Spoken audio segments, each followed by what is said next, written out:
आगे बढ़े और आपको बताएं कि बलूचिस्तान और पंजाब में बारिशों ने तबाही मचा दी है। आसमानी बिजली गिरने से 25 अफराद जाँ बहक हो गए। जनूबी पंजाब में 17 और वादी बोलान में आसमानी बिजली ने 8 जानें ले लीं, जबकि कई सड़कें और पुल भी बारिश का पानी बहा कर ले गया।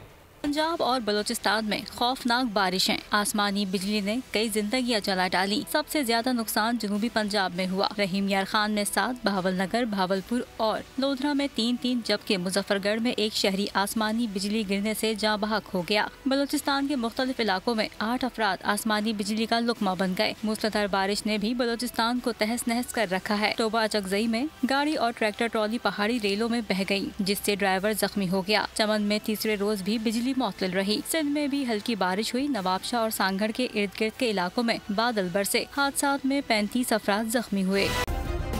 सब्सक्राइब करें और बेल दबाएं ताकि कोई खबर रह न जाए।